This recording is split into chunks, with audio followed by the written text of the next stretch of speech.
Right, and I think that Joe is one of the things that our audience is, and myself kind of struggle sometimes is the improv. You know, a lot of times it's like, you know, especially at open mic, we'll see people, they're kind of in their own world, they're kind of playing, you know, whatever. It's in the same key. It does kind of fit. So I mean, that's the one thing I kind of have to work on, is where you have to feel the music more. And I guess a lot of that is kind of based, which we'll talk about, is on scales and chords and all that. I mean, to just get an improv, or like we're saying, when you just got to do like an improv jam or something.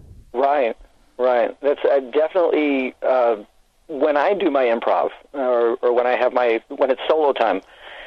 I'm definitely listening to the rhythm and what the song is doing at the time, because I mean, you can definitely have a ballad, and then here comes solo time.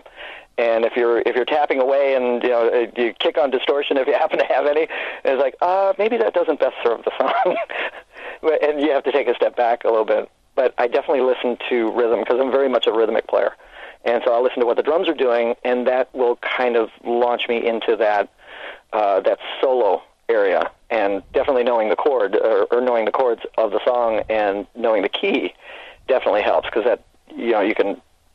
I mean, sometimes, like when I'm playing piano, I'll lock myself into chords. That's how, like I said, pedestrian I play.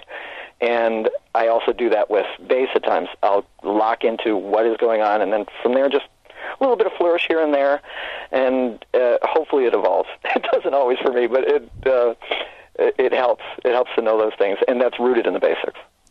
Oh, okay. And I know in my case, Joe, one of the things that I like to do, and, you know, I know that there's tabs, but, you know, when learning the song, especially with the Rolling Stones and all these songs like the Cars and these classic rock, a lot of times what I like to do, and I know a lot of people do this, is they listen to the bass line, and then they try to actually get the bass line note for note, because even though it's a cover band, they kind of want to play that. But I mean, there's not a lot of unique, I mean, there doesn't seem like there's a lot of music theory being applied to that method, though. No, and there isn't. That was, I'd say, a lot of things, like you said, the Rolling Stones, and a lot of the classic rock type stuff was definitely more emotionally based. And they're like, these were kids that probably, when they were kids, like say when Jimmy Page was learning to play guitar, you know, he's like, I'm listening to Howlin' Wolf or you know, Muddy Waters or something, and they're learning something more visceral and not necessarily technique oriented. And they're like, ooh, I feel this, so I'm gonna learn to play it this way. And then, of course, they eventually forged their own style, but definitely came from more of a feeling standpoint than like a note or some kind of theory based system. So yeah, we want to let everyone know, as we mentioned, Joe, that you do these YouTube videos, and you know, they're fantastic. I enjoy them, and kind of give people an opportunity to you know, learn a little bit. And tell us a little bit about how you got started doing these videos. Did somebody say, "Hey, Joe, you should do this"? Or I mean, how did you think about doing this? It came from, because I've been teaching about 15 years, and I know it may sound silly, but I wanted to be the teacher that no one had. Like when I was growing up, it was very much a sit down, learn this. This is what you do. This is what you have to, and you don't do this. You don't do that. And I always found that to be very stifling. I wanted to have my teachers not only be my mentors, but also be, you know, in some instances, be my friend. You know, help me out with this, and let's talk music, not necessarily theory, because as most musicians know, on any instrument, it doesn't matter what it is, as soon as theory comes up, you start to shut off.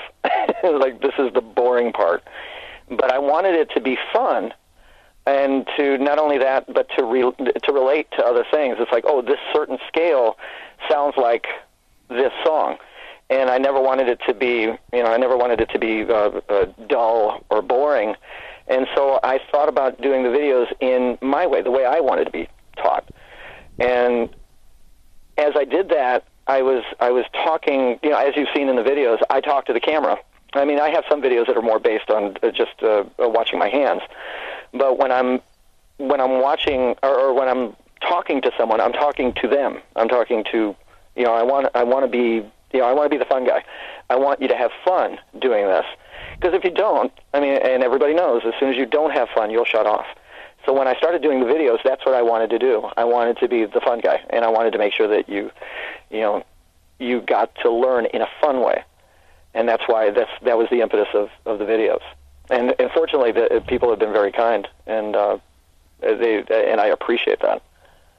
Oh, okay. And now the one thing, Joe, we're talking about different instruments, and I'm sure you've heard this, and a lot of musicians will hear this, is especially when bass players will listen to a bass player and they'll say, oh, that's got to be a guitar player. He's playing the bass. A lot of times you'll hear that where that's basically he's playing the bass like a guitar. I mean that a lot of times that does tend to happen where your passion is lead guitar, and that kind of bleeds through then to the bass then sometimes.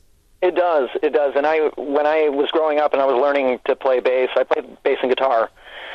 Concurrently. I started when I was about 4, and like I said, since my dad had rehearsals at our house and things, I was always picking up the guitar. And then when I get a little bored with that or frustrated, I pick up the bass, or then I go to the keyboards and doing all kinds of stuff. And then just because I wanted to be loud, I'd sit behind the kit and drive my mom crazy.